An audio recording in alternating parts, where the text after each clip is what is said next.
What's up, guys? Welcome back to another episode of Catch You Later. I'm not going to belabor the point. The wintertime pattern is here, and today we're going to figure out how you fish that pattern. Let's jump into it.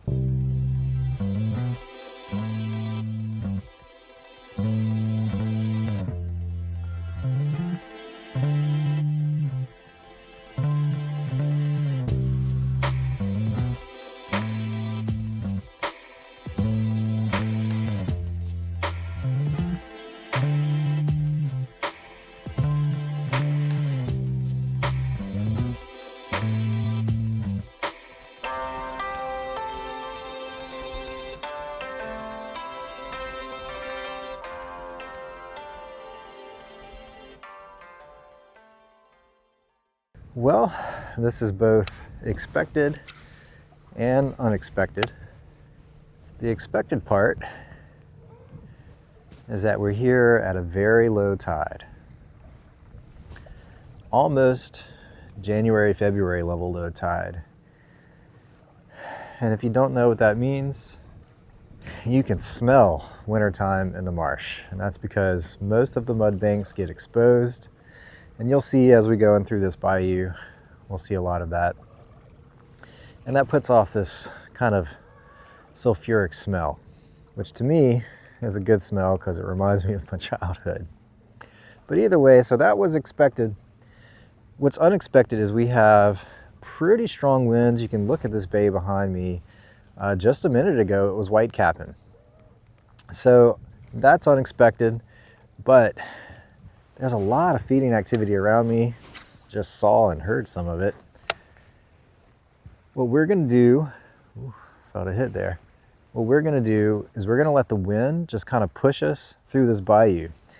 The interesting part of this, however, is the wind is pushing against the tide, and that creates a neap tide situation. Neap basically means flat. And that presents its own set of challenges, but I'm not too worried about it.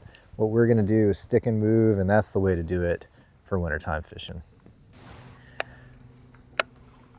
I'm starting off with this H&H Kakaho and Tuxedo. Starting off with it because the water is not great. Oh, there was a red right there and I missed it. Okay, well that's encouraging. We've already seen clear signs of redfish activity. And exactly where you'd expect to see them. Right on the bank. Oh, had a hit.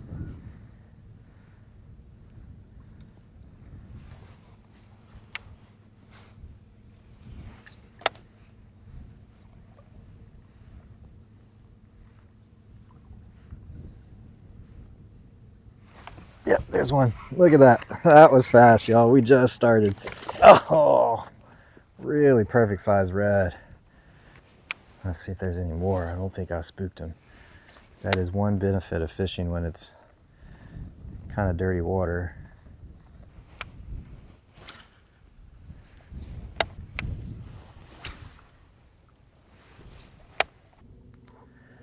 Well, that was encouraging.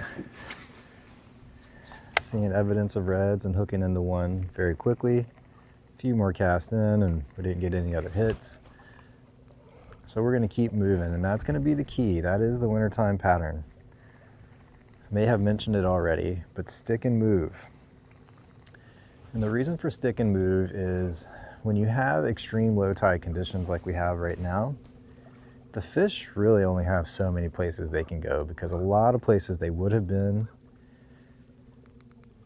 in higher tide situations just don't have water anymore. So what you want to do is you want to isolate things that are draining, duck ponds, things like that, and target them. The other thing you want to do is you want to target what I call temperature gradient areas. A temperature gradient area is an area very similar to what we see here. In the middle of this channel, it's probably 4 to 5 feet deep. In the wintertime and in summertime, that water, the deeper water, has a much more stable and consistent temperature than the shallow water on the flats.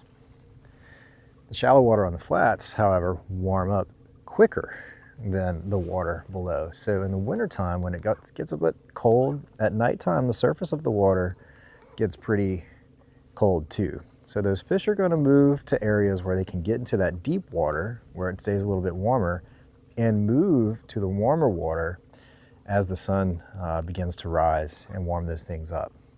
So that's what I call a temperature gradient, and that's what we're targeting today. Oh, I can see a red right there. That's a big red.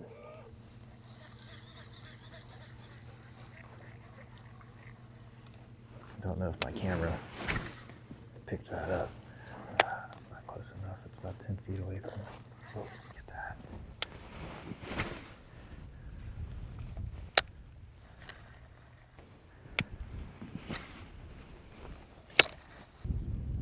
Can't see.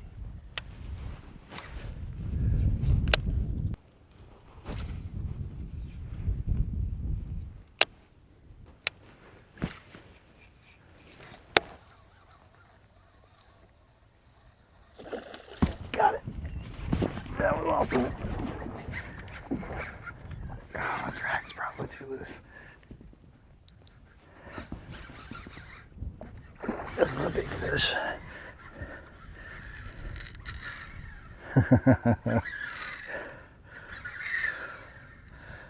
Oh boy. Y'all, that was really hard. And this is the first spot we've been to. This is all I wanted to do today.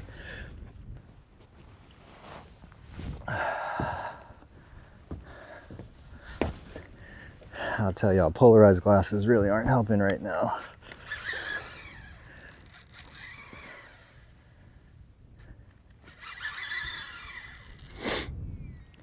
Oh, it got off! It got off, you guys.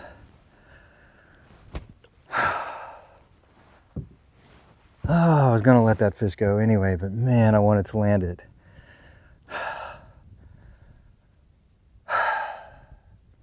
Well, we've been here for about 10 minutes and we've already done that. So, hook was plenty sharp. I think my drag was just too loose. Good for that fish. He won that battle. We're definitely going to find more. I'm sure of it. Well, that was fun. Got most of the thrill of sight fishing, but not the whole thing. Man, that is just so cool though. I don't care how many times I do it. It's always fun. All right, well, we know there's some reds where I entered this bayou. I'm gonna pick up the pace, cover as much water as we can in this bayou just to see if we'll find any more, which I think we will. Don't know if that came out on camera, but really what I'm looking at is in these shallows. It's kind of too dark unless their body is sticking out of the water for me to see. We've got too much cloud cover and the water's pretty dirty. So unless it's a big red like the one we just missed, I'm not gonna actually see them. So what I'm looking for is bait kind of dancing on top of the water. Usually what they're doing is they're getting out of the way of a redfish. It's not necessarily that the redfish is trying to eat them. Yeah, look at this. This is the wintertime pattern. Water is totally blown out. And what happens when it gets blown out like this is the water gets dirtier, and that's probably the biggest challenge in wintertime fishing. And we just need to find where the fish are stacked up, because they are going to be stacked up somewhere. There's no doubt to that.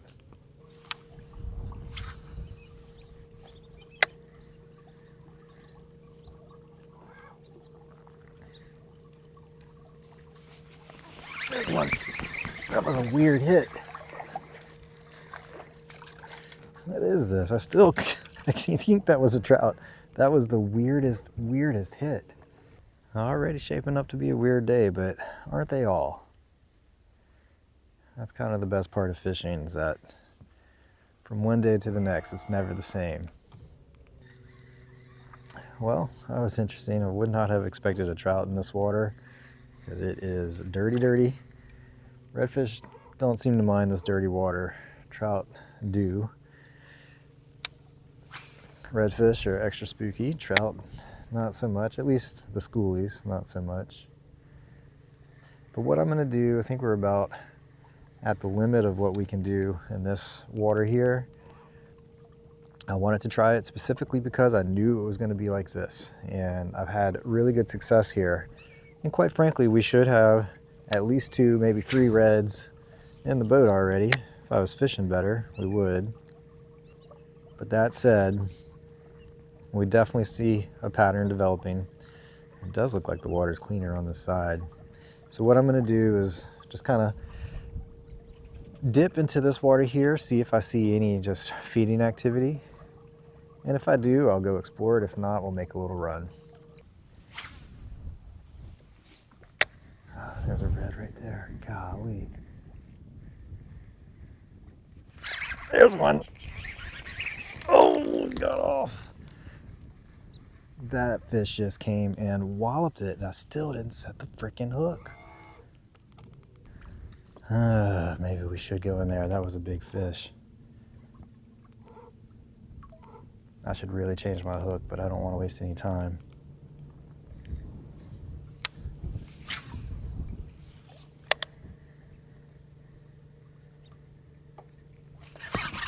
Yeah.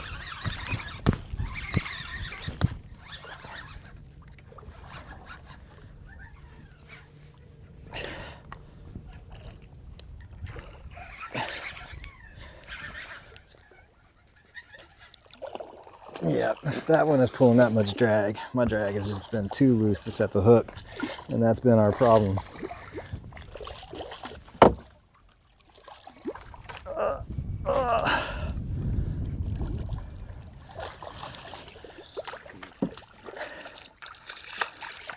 Whew. We finally did it, y'all, and I think there are definitely more in there. So I'm gonna put the power pole down while we deal with this. Finally. Finally. I think I'll keep this, and that'll be it.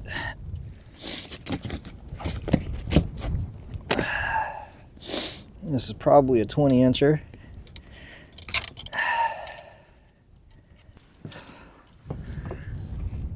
Yes, sir. This is how you catch redfish in the winter. Nice. A few more casts and we're just gonna make a run. I think the reds still are here, but with the cloud cover and the muddy water, there's no way we're gonna see them unless they're in shallow enough water to expose themselves. And because the tide has fallen so much, you can see all of that exposed mud. The banks actually are pretty sharp here.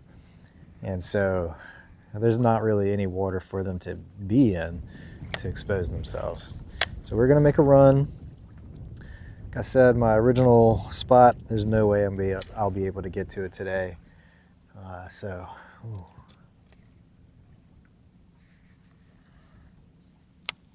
It's right over here.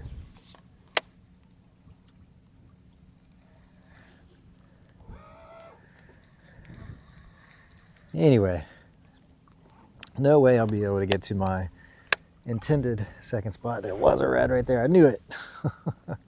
Dang it. All right, that inspires me for one more cast.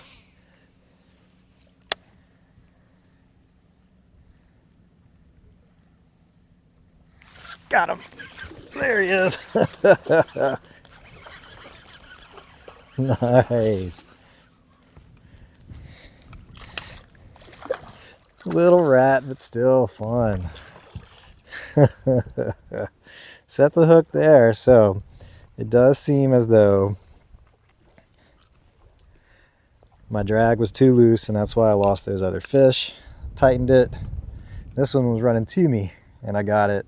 Probably a 14-incher. Not going to measure it or keep it out of the water for longer than needed. That was really fun. Well, let's see. Let's make a few more casts. Maybe there's some more. 3-cast rule. This is where the 3-cast rule really is important. I'm going to do 6 actually. 3 on that side, 3 on this side. Let's do 3 on this side first. But I could easily just stay here all day. And I really don't have a strong reason for leaving other than it's slower than I want it to be. But man, it's full of redfish. I don't know.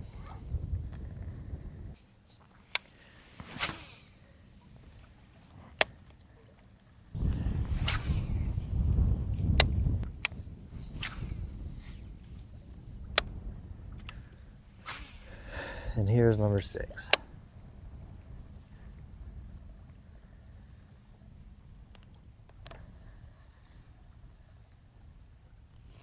There's one.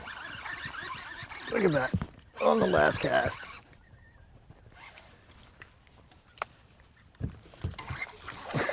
Oh wow, tiny redfish. Really pretty fish too. Wish I had my tagging gear. I would tag this one.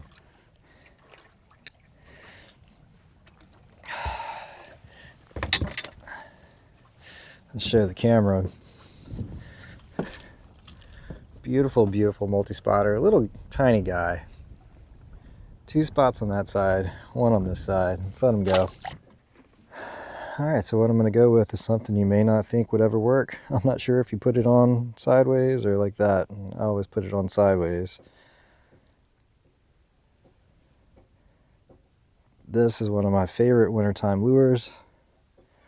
It might be the cheapest lure you can find. I'm not even sure what kind of bait it's supposed to mimic. But boy, does it work in wintertime when the water is dirty like this. You know, it's real important to keep your morale up when you're fishing, because fishing is a lot like, oh, there's one. It's a lot like baseball. What is this? A sheep's head. A sheep's head on a plastic lure. What the heck? Not surprised I didn't land that. Very surprised it hit me.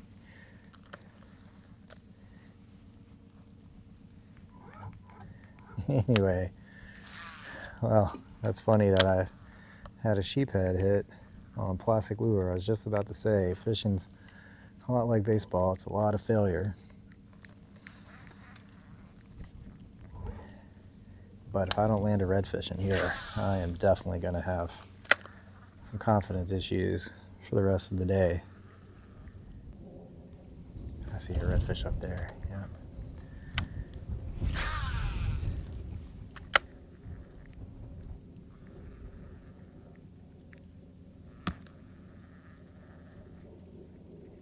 There's one.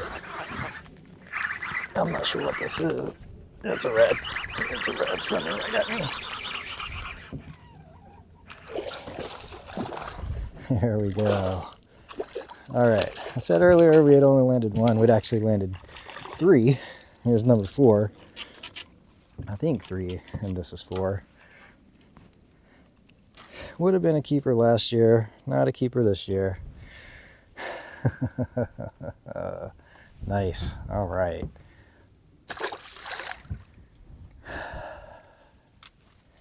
And that is why I try this spot every single time.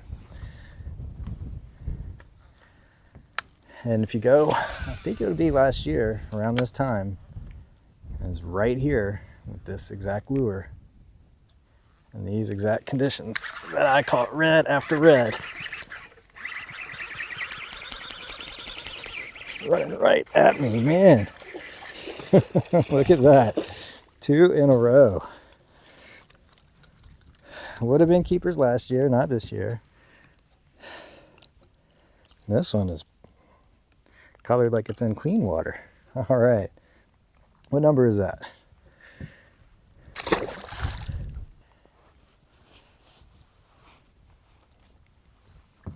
So if you watch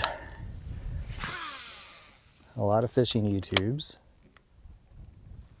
you've probably come across a YouTube channel called Salt Strong. And they talk about, they either call it 90-10 or 80-20, I'm not sure, but the basic idea is that the vast majority of fish are in the least amount of water. And that is especially true in wintertime. they kind of are forced in conditions like this. I mean, just look at how blown out that water is. There's one.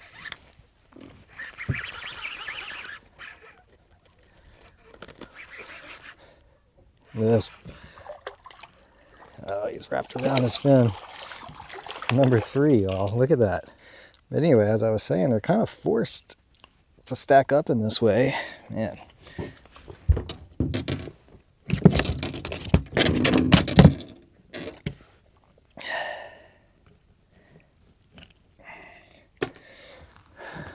Number 3 in this spot.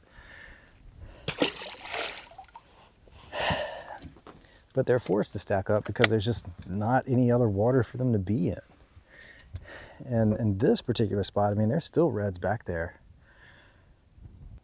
But in this particular spot, any bait, anything that's in that water has to come out right here. And that's exactly what those redfish are doing. And we still haven't even gotten close to those big ones that we can see over there. And this is wintertime fishing. This is exactly how you do it. I call it the temperature gradient. You can call it whatever you want. There's another one. Look at that. This might be a trout. It is, and it's a nice trout, a keeper trout.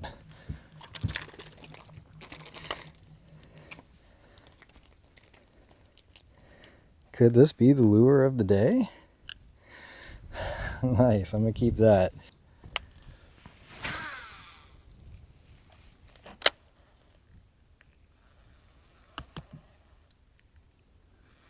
All right, we know there's still some more there. Let me look at the time. It's 12:30. All right. There's, oh, that was another one. We've been fishing for 2 hours. We've caught, I think, 6 reds, maybe 7, 1 keeper trout. This is a very, very easy pattern. All right, I'm gonna give it one more cast where we are right here. I wanna get a little closer. My trolling motor is keeping us anchored right now. I like that cast, but I think I need to be able to go a little bit closer to that exposed mud over there. That seems to be where the reds are, the bigger reds at least. But there was a fish right here.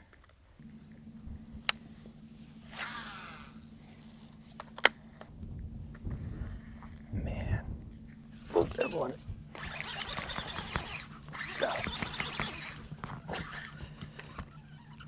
This is a nicer one.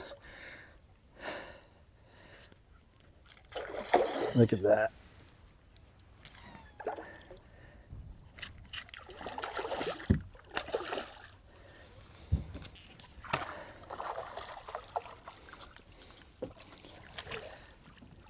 Yeah, this is definitely a keeper. Unfortunately, he's pulled me right over where the fish were stacked up, but that's all right. 20-incher, let's let it go. Man, I mean, what do you say? This is all absolute textbook wintertime pattern. If you only do one thing in wintertime, it's this. Now, it doesn't mean that every drain you find is going to have fish, but this is what you target. So we've definitely killed whatever bite was right here. That redfish pulled us right into it. No problem. I want to catch one more, see if we can catch our limit. And then we're just fishing for fun. Not that we weren't fishing for fun already. And we can see no problem setting the hook here. Ooh, that was a hit.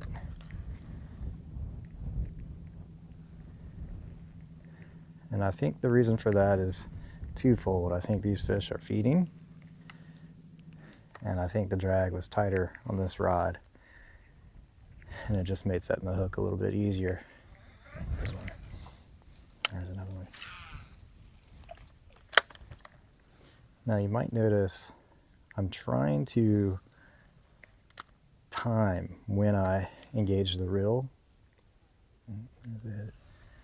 And I'm doing that specifically to try to limit the splash. I think when you're in shallow water like this, a big reason you spook fish is just, oh, there's a hit. It's just the splash of the lure.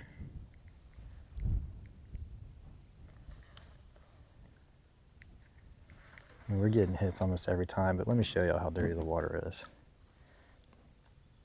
That lure disappears after about 6 inches. That's how stacked they are. They can't see it and go and try to find it. You either get it in front of their face or you don't. And if you don't get a hit. So that just means that they are thick right here. Now, popping cork might do really well here. I just don't like popping corks. Don't ask me why, I just don't.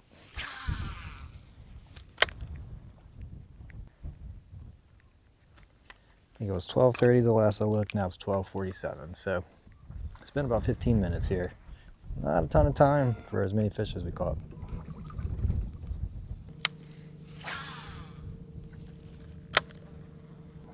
There's a fish. Nope, never mind. What is this? A crab. And this is almost certainly what the redfish are feeding on. No. Oh, man.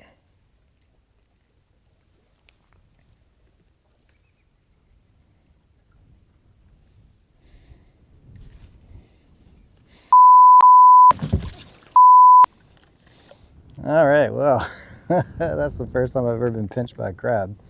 Doesn't feel good.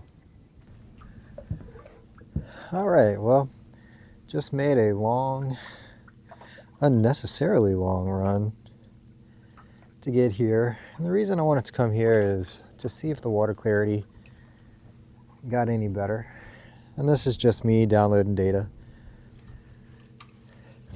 I'm switching back to the H&H Kakaho and Tuxedo, and it's about, I guess, 2 o'clock, which tells you about how long the run was. And because it's a long run, we're not going to be able to fish here for very long, and that's all right, because we've already called a limit, and we're already keeping as many fish as we're going to keep. I don't like to have a freezer full of fish, but as we come around this point, you're going to see why I really like this spot. Look how nice and calm it is in there. And in front of me is a small little windy, you can call it a bayou, it's really a ditch. And it is so protected. Almost no one ever fishes it. I've never seen anyone else here, at least. There's no crab pots in it. But I really like protected areas like this. It's good for my audio for this channel, but it's also really good to add another sense. I really strongly believe in fishing with the senses that God, Mother Nature, whatever you believe in, gave to you. And hearing is a big part of that.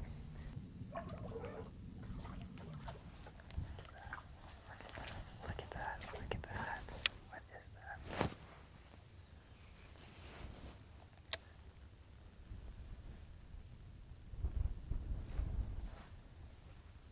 I think that was a trout. There it is, whatever it was, I got it.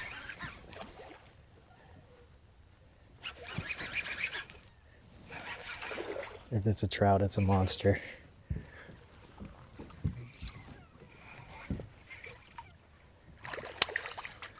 It's a monster. Not a PB. I'm gonna have to net it.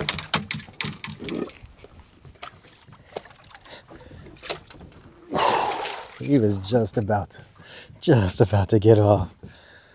Oh man, look at this hammer trout.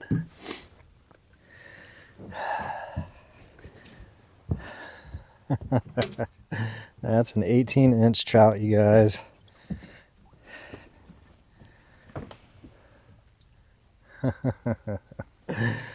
Beautiful fish. Let's let it go. We barely landed it. You can see right there, its mouth was getting pretty torn up.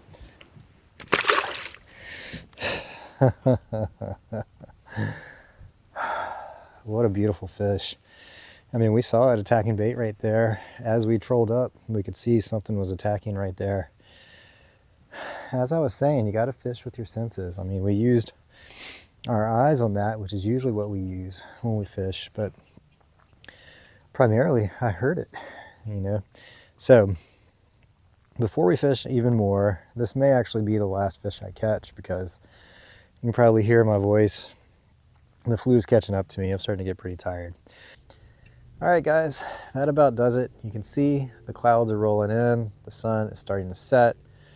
The flu is starting to hit me hard again. The medicine's wearing off. So there's always someone for you waiting at home.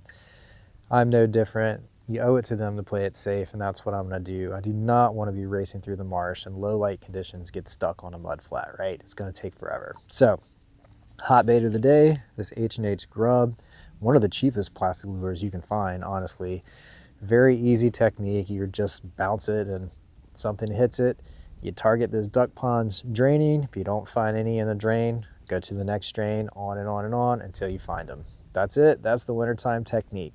Now, I'm not going to release anything probably until next year. I'll be traveling for the rest of the year. So happy holidays, Merry Christmas if I don't release anything before then. I'm going to pin a comment with a Christmas list. These are items that are like must have for me, that are good stocking stuffers for you if you're someone like me who's hard to buy presents for. So check those out. It helps the channel. As always, like and subscribe. That helps the channel.